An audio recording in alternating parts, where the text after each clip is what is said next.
मालदीव एक ऐसा देश जिसकी इकोनॉमी टूरिज्म पर ही टिकी है और उसने टूरिज्म बढ़ाने के लिए ज्यादा से ज्यादा पर्यटकों को मालदीव बुलाने के लिए बॉलीवुड एक्ट्रेस कैटरीना कैफ का सहारा लिया है। मालदीव ने कैटरीना कैफ को पर्यटन के लिए अपना ग्लोबल ब्रांड एम्बेसडर बनाया है और ये खबर इसलिए बहुत मायने रखती है क्योंकि पिछले साल तक इसी मालदीव में आउट इंडिया कैंपेन चल रहा था। मालदीव के छोटे मोटे इन्फ्लुएंसर से लेकर मंत्री तक इंडिया विरोधी, मोदी विरोधी बयान दे रहे थे। अब ऐसे में सवाल उठ रहा है कि आखिर ऐसा क्या हुआ कि एक साल के भीतर ही मालदीव को का स्टैंड पूरी तरीके से बदल गया है और उसे इंडियन फिल्मों की एक एक्ट्रेस कैटरीना कैफ को अपना ब्रांड एम्बेसडर बनाना पड़ रहा है।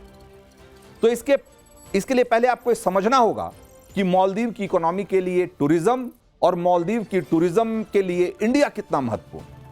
मालदीव की अर्थव्यवस्था में पर्यटन का योगदान 25% से ज्यादा है और अप्रत्यक्ष तौर पर अगर देखें तो पूरी इकोनॉमी में इसका कंट्रीब्यूशन करीब 80%। अब मालदीव टूरिज्म में इंडिया का फैक्टर जरा देखिए कि कितना महत्वपूर्ण है।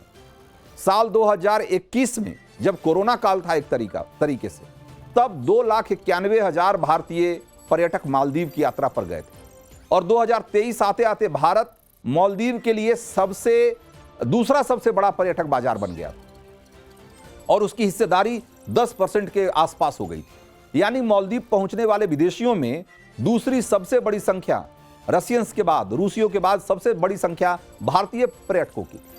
लेकिन 2024 आते आते कुछ ऐसा हुआ कि मालदीव जाने वाले भारतीयों की संख्या बहुत तेजी से घटने लगी और इसके पीछे की वजह है ये तस्वीर।